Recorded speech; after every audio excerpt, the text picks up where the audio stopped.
ओम श्री परमात्मने नमः। प्रिय सज्जनों, आज श्रीमद् भगवत गीता का जो यथार्थ ज्ञान है, परमपिता परमात्मा का ध्यान करते हुए अध्याय 1 में हमने सुना जो सतपथ गामी साधक होता है उसका चित्रण उसमें दिया गया है।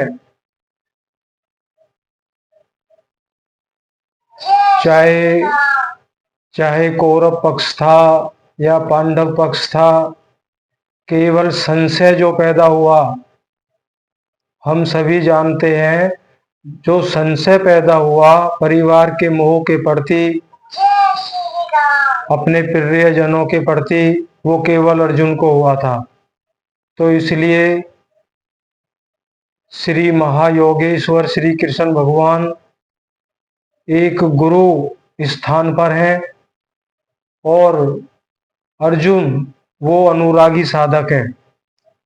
केवल अनुराग ही अर्जुन के अंदर जागृत हुआ था।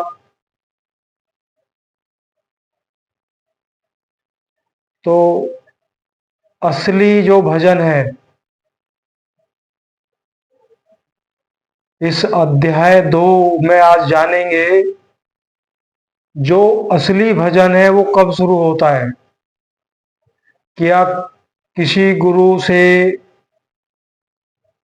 शिक्षा दीक्षा मंत्र आदि उपदेश लेकर या कोई गुरु माला लेकर जपने से भजन होता है? ऐसा बिल्कुल भी नहीं है। भजन तो वो अवस्था है, साधक को पता भी ना होते हुए उसका 24 घंटे भजन शुरू हो जाता है। आज उसी रूप को जानेंगे कि वे कौन सा भजन है और किस अवस्था में वो भजन शुरू होता है। न्यों तो हम सारी उम्र ओम नाम का जाप करते रहें या किसी मंत्र का जाप करते रहें, अगर हमारे अंदर अनुराग नहीं है तो हमारा भजन शुरू हुआ ही नहीं है। तो आज द्वितीय अध्याय श्रीमद् भगवत गीता, जो महान गुरु जिन्होंने अपने कठोर तप, ध्यान, वैराग्य आदि के द्वारा श्रीमद् भगवत गीता का यथार्थ ज्ञान जो था वो हमारे समक्ष रखा है। आइए जानते हैं असली भजन किसको कहते हैं और वो कब शुरू होता है।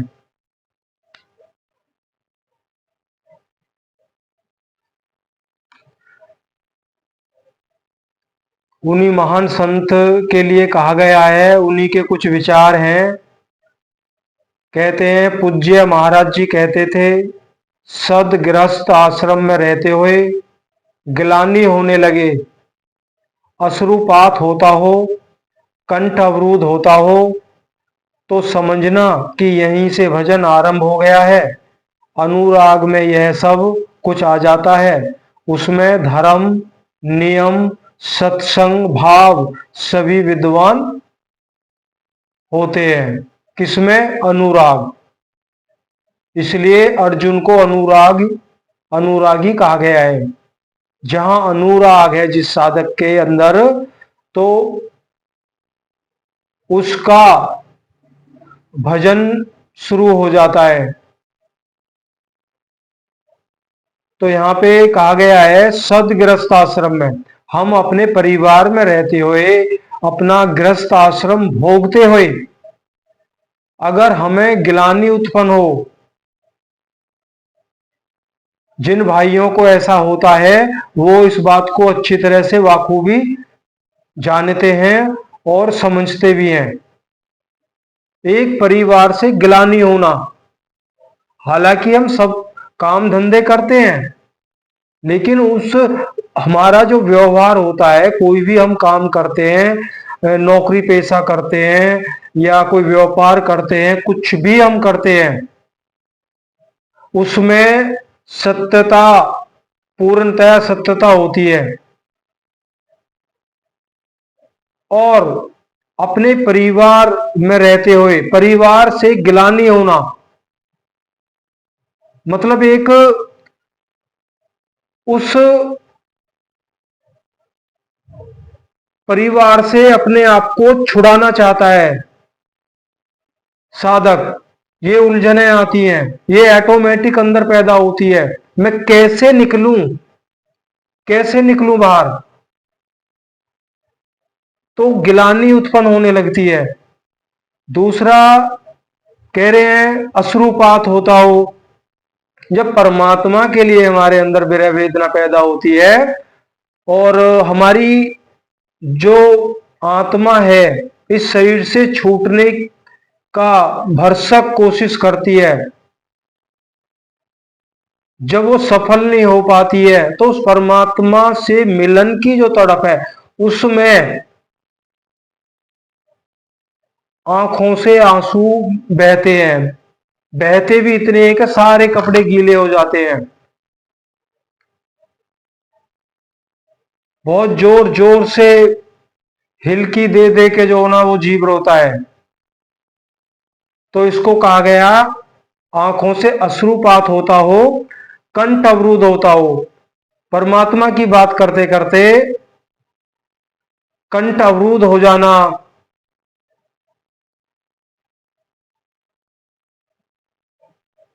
आंखों से आंसू निकलने लगना, किसी बात को बहुत हिम्मत करके पूरी बात को कहना, परमात्मा के प्रेम में इतना भाव विभोर, इतना वैराग्य, इतनी तड़प पैदा हो जाती है कि वो पूरी बात नहीं कर सकता है, बड़ी हिम्मत बांध के उस परमात्मा के बारे में बात करता है। वो इतनी विरह होती है, वो रोने लगता है। ये शुरू के लक्षण है साधक के। तो कह रहे हैं बस समझ लीजिए यहीं से भजन शुरू हो गया है, यहीं से भजन शुरू हो गया। ये नहीं चौकड़ी मार के बैठ के भजन कर रहे हैं, दुनिया भर के विचार हमारी जो सूरत है, हमारा जो मन है, तो दुनिया मन का तो काम ही है कि दुनिया भर के विचारों को सामने रखना। कह रहे जब इस तरह साधक के साथ में जब इस तरह होता है, जब उसका भजन शुरू होता है, इस भजन में ही सब कुछ आ जाता है, धर्म नियम संयम सत्संग सब कुछ इसी में आ जाता है। चलिए अब आगे चलते हैं। अनुराग के प्रथम चरण में कह रहे हैं जब साधक की भक्ति का प्रथम चरण होता है तो क्या क्या होता है। अनुराग के प्रथम चरण में पारिवारिक मोह बाधक बनता है, परिवार का जो मोह है वो बाधक बनेगा। पहले मनुष्य चाहता है कि वह उस परम सत्य को प्राप्त कर ले, किंतु आगे बढ़ने पर वह देखता है इन मधुर संबंधों का उच्छेद करना होगा, तब हताश हो जाता है। आदमी तो यही चाहता है, हम सब यही चाहते हैं, परिवार के अंदर रहें, सारी सुख सुविधाओं को भोगते हुए परमात्मा का दीदार हो जाए, परमात्मा का साक्षात्कार हो जाए। लेकिन जब वो जानता है इन सब से छूटना होगा, तब वह जीव दुखी हो जाता है। वह पहले से जो कुछ कर्म धर्म मानकर करता था उतने में ही संतोष करने लगता है। अपने मोह की पुष्टि के लिए वह प्रज्वलित रूढ़ियों का प्रमाण भी प्रस्तुत करता है, जैसा अर्जुन ने किया। कुल धर्म सनातन है, युद्ध से सनातन धर्म का लोप होगा। ये कौन सोच रहा था? अर्जुन। कुल क्षय होगा, स्वैराचार फैलेगा, यह अर्जुन का उत्तर नहीं था, बल्कि सतगुरु के सानिध्य से पूर्व अपनाई गई एक कुरीति मात्र थी। ये अर्जुन के विचार थे। कब? जब तक जब तक उन्होंने महायोगेश्वर श्री कृष्ण भगवान का वो यथार्थ ज्ञान नहीं सुना था। अर्जुन भी जो पुरानी रूढ़ियां रीति रिवाजों में अर्जुन भी फंसा हुआ था कि ऐसा करने से ऐसा होगा, ऐसा करने से पाप लगेगा। इन्हीं कुरीतियों में फंसकर मनुष्य पृथक पृथक अलग अलग धर्म, अनेक संप्रदाय, छोटे बड़े गुट और असंख्य जातियों की रचना कर लेता है। कोई नाक दबाता है, कोई कान फाड़ता है, किसी के छूने से धर्म नष्ट होता है तो कहीं रोटी पानी से धर्म नष्ट होता है। तो क्या अछूत, क्या छूने वालों का दोष है? ये रूढ़ियां हैं हमारी। श्री कृष्ण भगवान ने कहा है कदापि नहीं, दोष हमारे धर्मदाताओं का है। धर्म के नाम पर हम कुरीति के शिकार हैं, इसलिए दोष हमारा है। महात्मा बुद्ध के समय में केश कंबल एक संप्रदाय था जिसमें केश को बढ़ाकर कंबल की तरह प्रयोग करने को पूर्णता का मानदंड माना जाता था। कोई गोवार्तिक गाय की भांति रहने वाला था तो कोई कुक्कर वार्तिक कुत्ते की तरह खाने पीने और रहने वाला था। ब्रह्म विद्या का इसमें कोई संबंध नहीं है। ये सब रूढ़ियों में फंसे हुए लोग थे। संप्रदाय और कुरीतियां पहले भी थी, आज भी हैं। ठीक इसी प्रकार कृष्ण काल में भी संप्रदाय थे, कुरीतियां थी। उनमें से एक आध कुरीति का शिकार अर्जुन भी था। उसने 4 तर्क प्रस्तुत किए। किसने? अर्जुन ने। पहला, ऐसे युद्ध से सनातन धर्म नष्ट हो जाएगा। उन्होंने कहा अगर मैं युद्ध करूंगा तो मेरा सनातन धर्म नष्ट हो जाएगा, वर्ण संकर पैदा होगा, पिंडोदक क्रिया लुप्त हो जाएगी, हम लोग कुल क्षय द्वारा महान पाप करने को उदित हुए हैं। इस पर योगेश्वर श्री कृष्ण क्या कहते हैं? श्लोक नंबर 1 अध्याय 2। करुणा से व्याप्त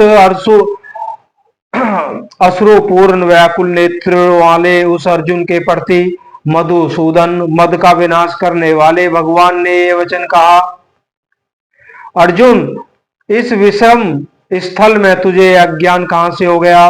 विषम स्थल अर्थात जिसकी समता का सृष्टि में कोई स्थल है ही नहीं। पारलौकिक है लक्ष्य, पारलौकिक है लक्ष्य जिसका। ऐसे निर्विवाद स्थल पर तूने अज्ञान कहां से हुआ? अज्ञान क्यों? अर्जुन तो सनातन धर्म की रक्षा के लिए कटिबद्ध है। क्या सनातन धर्म की रक्षा के लिए प्राण प्रण से तत्पर होना अज्ञान है? श्री कृष्ण कहते हैं हाँ, ये अज्ञान है। न तो संभावित पुरुषों द्वारा इसका आचरण किया गया है, न स्वर्ग ही देने वाला और न यह कीर्ति को ही करने वाला है। सन्मार्ग पर जो दृढ़ता पूर्वक आरूढ़ है उसे आर्य कहते हैं। गीता आर्य संहिता है। परिवार के लिए मरना मिटना यदि अज्ञान न होता तो महापुरुष उस पर अवश्य चले होते। यदि कुल धर्म ही सत्य होता तो स्वर्ग और कल्याण की निश्रेणी अवश्य बनता। यह कीर्तिदायक भी नहीं है। श्री कृष्ण भगवान ने यही तोड़ कर दिया है, इससे कोई फायदा नहीं है। आगे उदाहरण के माध्यम से समझा रहे हैं। मीरा भजन करने लगी तो लोग कहे मीरा भई बावरी, सास कहे कुल नासी रे। जिस परिवार कुल और मर्यादा के लिए मीरा की सास बिलख रही थी। अब देखो, परिवार को चाहने वाले से अगर कोई फायदा होता तो आज संसार में बड़े बड़े महापुरुषों का वर्णन होता। सबने कोई परिवार को छोड़ के गया, किसी ने परिवार में रहते हुए विरक्त रहते हुए परिवार के अंदर भक्ति साधनाएं की है। कह रहे जिस परिवार कुल और मर्यादा के लिए मीरा की सास बिलख रही थी, आज उस कुलवंती सास को कोई नहीं जानता। अब मीरा की सास को तो कोई नहीं जानता, जिसने अपनी मान प्रतिष्ठा के लिए मीरा को बार बार रोका, बार बार उनको कई प्रकार से सताया गया। ठीक इसी प्रकार परिवार के लिए जो परेशान है उनकी भी कीर्ति कब तक रहेगी। कह रहे हैं आज तक उस कुलवंती सास को कोई नहीं जानता है, मीरा को भी सब जानता है। ठीक इसी प्रकार परिवार के लिए जो परेशान है उनकी भी कीर्ति कब तक रहेगी। जिसमें कीर्ति नहीं कल्याण नहीं। श्रेष्ठ पुरुषों ने भूल कर भी जिसका आचरण नहीं किया तो सिद्ध है कि वह अज्ञान है। जिस चीज का आज तक आचरण नहीं किया गया है तो हम सबको समझना चाहिए वह सब अज्ञान है। श्लोक नंबर 3 पे श्री कृष्ण भगवान क्या कहते हैं, अर्जुन नपुंसकता को मत प्राप्त हो। क्या अर्जुन नपुंसक था? क्या आप पुरुष हैं? नपुंसक वह है जो पौरुष से हीन हो। सब अपनी समझ से पुरुषार्थ तो करते हैं। किसान रात दिन खून पसीना एक करके खेत में पुरुषार्थ ही तो करता है। कोई व्यापार में पुरुषार्थ समझता है तो कोई पद का दुरुपयोग करके पुरुषार्थी बनता है। जीवन भर पुरुषार्थ करने पर भी खाली हाथ जाना पड़ता है।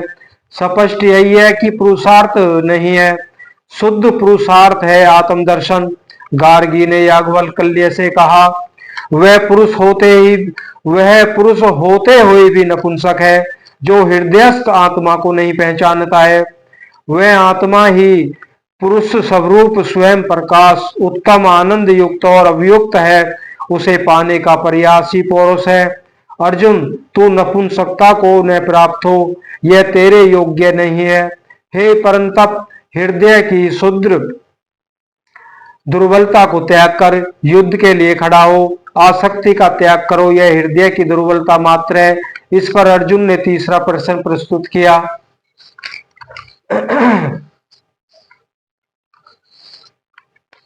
देखिए, अगर अर्जुन इतना ज्ञानी भी था, अनुरागी भी था, अगर अर्जुन पहले दूसरे तीसरे चौथे अध्याय तक समझ गया होता तो श्री कृष्ण भगवान को 18 अध्यायों का ज्ञान नहीं देना पड़ता। तो इसलिए सत्य को समझना इतना आसान भी नहीं है। अर्जुन को समझाने के लिए श्री कृष्ण भगवान ने श्रीमद् भगवत गीता के 18 अध्याय कहे, उनका ज्ञान दिया, तब जाके अर्जुन को ज्ञान प्राप्त हुआ। तो हम कैसे इतनी जल्दी सत्य को पकड़ सकते हैं?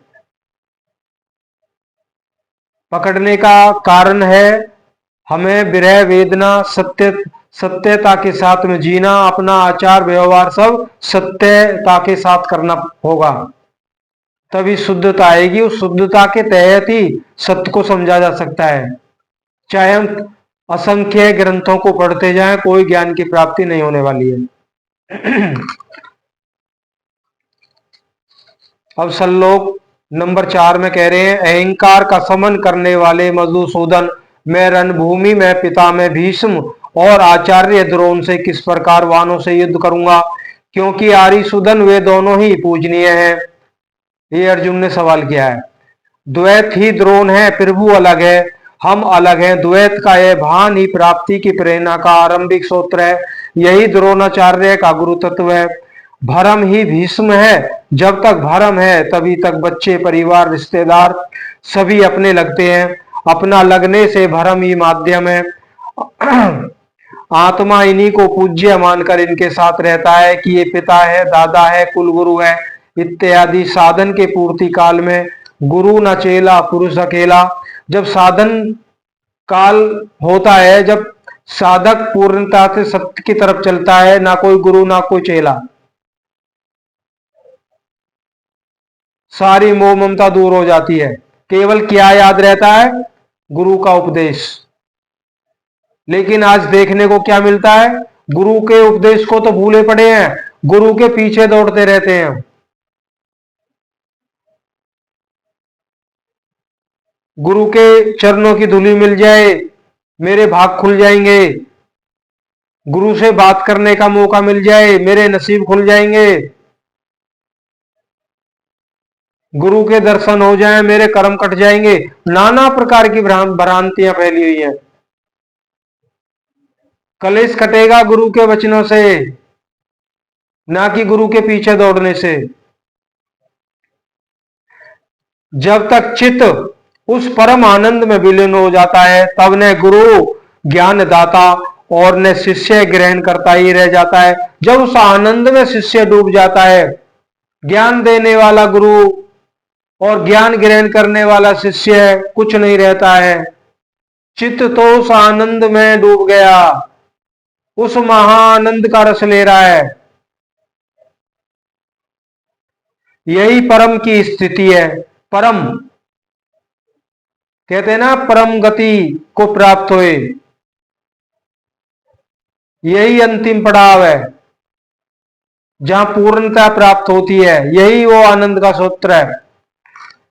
गुरु का गुरु तत्व प्राप्त कर लेने पर गुरु तत्व एक जैसा हो जाता है। श्री कृष्ण कहते हैं, अर्जुन तू मुझ में निवास करेगा।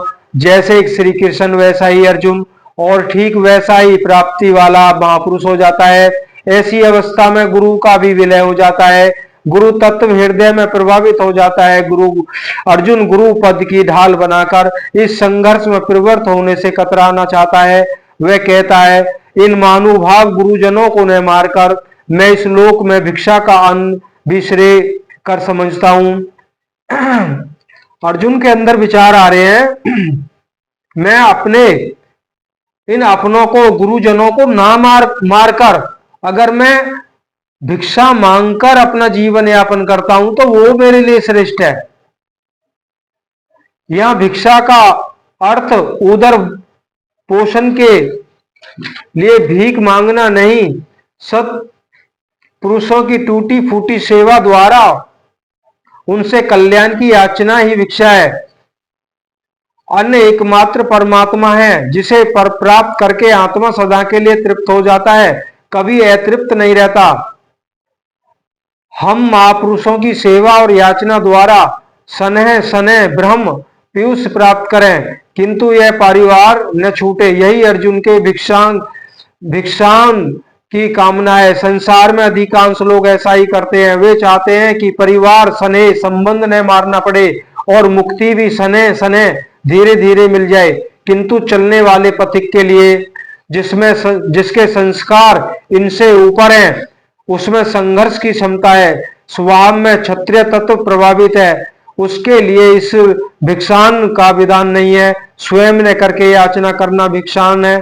गौतम बुद्ध ने भी मंजिम निकाय के समदायद सूत में इस भिक्षांग को आमिषदायद कहकर हे माना है कि जब शरीर यापन से सभी भिक्षु थे, इन गुरुजनों को मारकर क्या मिलेगा। इस लोक में रुधिर से सने अर्थ और काम के भोग ही तो भोगने को मिलेंगे। अर्जुन कदाचित सोचता था कि भजन से भौतिक सुखों की मात्रा में अभिवृद्धि होगी। इतना संघर्ष झेलने के बाद भी इस शरीर के पोषक अर्थ और काम के भोग ही तो मिलेंगे। वह पुनः तर्क देता है, यह भी निश्चित नहीं है कि वह भोग मिलेगा ही। यह भी हम नहीं जानते कि हमारे लिए क्या करना श्रेष्ठकर है, क्योंकि जो कुछ हमने कहा वह अज्ञान प्रमाणित हो गया।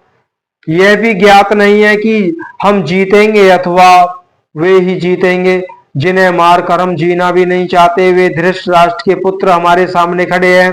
अज्ञान रूपी धृतराष्ट्र से उत्पन्न मोह इत्यादि स्वजन समुदाय मिटी जाएंगे, तब हम जी करके क्या करेंगे।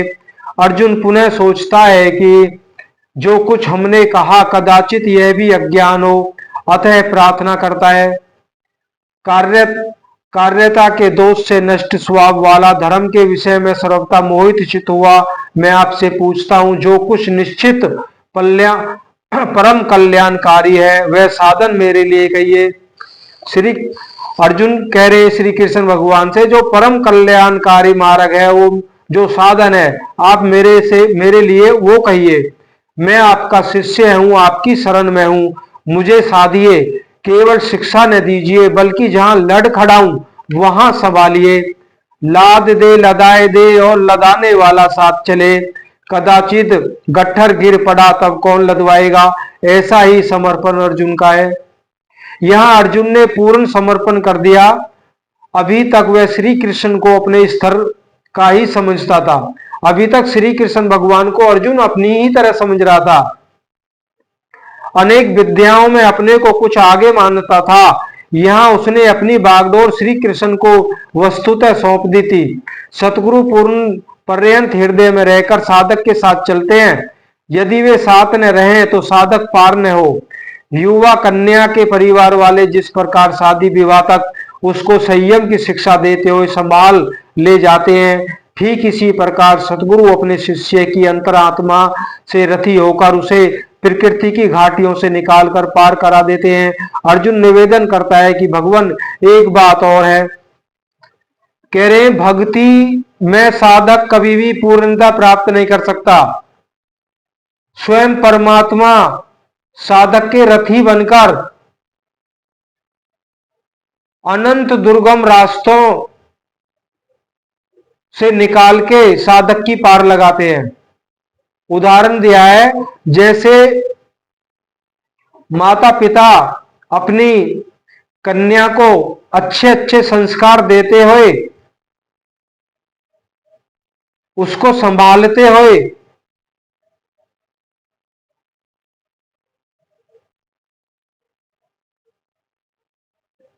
तो इसी प्रकार परमात्मा जहां भी साधक लड़खड़ाता है उसको साधते हुए उस परा उस पूर्णतः अवस्था तक पहुंचाते हैं।